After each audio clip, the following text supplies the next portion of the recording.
Hej og velkommen til Din Tjener. Dette er en trin-for-trin guide til, hvordan du på en meget enkel måde på 3 minutter kan bestille serveringspersonale, der passer til dine behov og som kan udføre opgaven, samtidig med at du får en oversigt over omkostningerne via selvbetjeningsplatformen. Hvis du ikke er tilmeldt, kan du nemt blive registreret ved at trykke på knappen Tilmeld og udfylde tilmeldingsblanketten.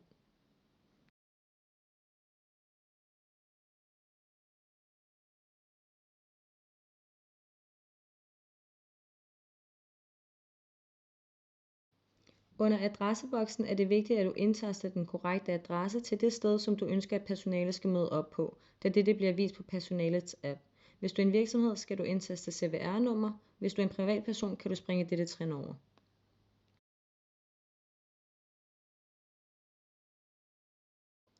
Nu kan du logge ind på platformen ved at indtaste din e-mail og adgangskode. Nu er du inde og kan indstille din profil under kontoindstillinger. Upload gerne dit logo, hvis du har et. Upload dit coverbillede. Det kan være billedet af arbejdsstedet, f.eks.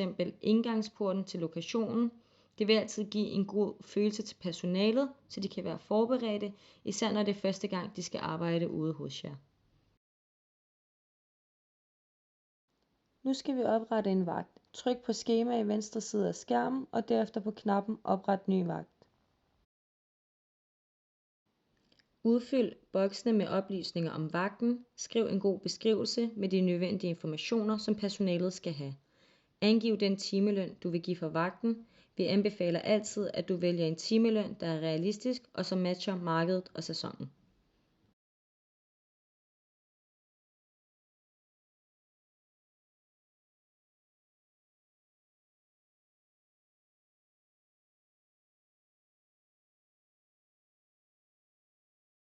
Forventer du, at transport kan blive en udfordring, anbefaler vi, at du tilføjer transporttillæg. Det motiverer personalet. Derefter vil systemet beregne dine omkostninger for denne vagt, som kan ses i detaljer ved at trykke på informationsikonet. Vagterne kan ses synlige for de personer, der har en maksimal afstand på 100 km til jeres lokation. Nu er vagten oprettet, men den er ikke synlig for personalet endnu. Du kan altid vende tilbage og synliggøre vagten ved at trykke på betalingsikonet og foretage betalingen. Derefter vil beløbet blive reserveret på dit betalingskort indtil endelig afregning, når opgaven er udført.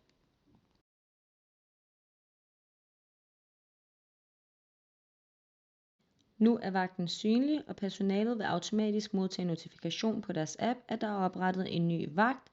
Vagtens detaljer vil være synlige for personalet, og derefter har de mulighed for at anmode om vagten.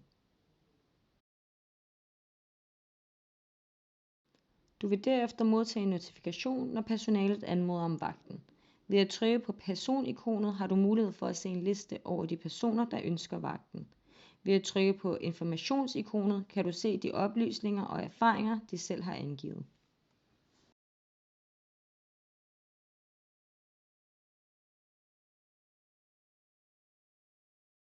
Derefter kan du selv vælge, hvem du vil give vagten til ved at trykke på hængelås-ikonet foran deres navne, og den udvalgte person vil modtage en sms og en notifikation om, at vagten er blevet godkendt.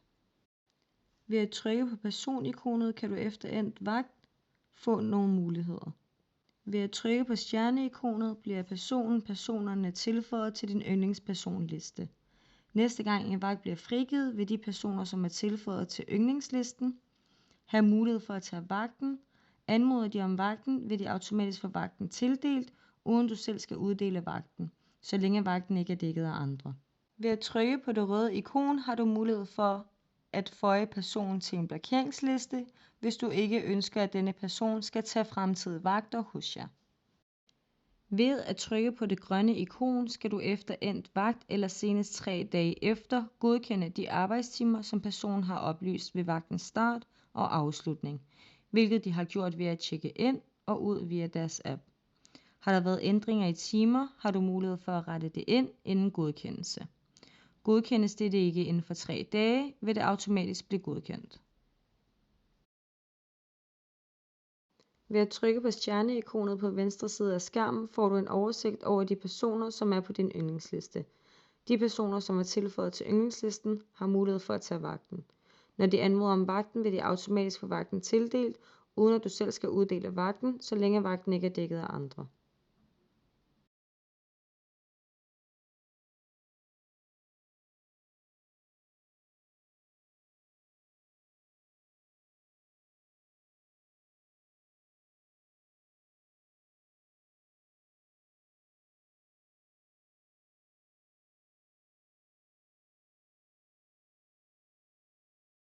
Ved at trykke på knappen Tilføj person har du mulighed for at tilføje en eller flere personer til din yndlingsliste. Dette gøres ved at personen opretter sig på din tjeners app. Derefter kan du tilføje personen ved at indtaste referencenummer, som personen kan finde på sin app. Denne funktion gør, at I sparer ansættelsesprocessen og omkostninger, så I hurtigt kan få hjælp fra jeres bekendte, og vi overtager timeregistrering og lønningsprocessen. Ved at trykke på blokeringsikonet på venstre side af skærmen, får du en oversigt over de personer, som er på din blokeringsliste. Du har mulighed for at fjerne dem, hvis du ønsker dette.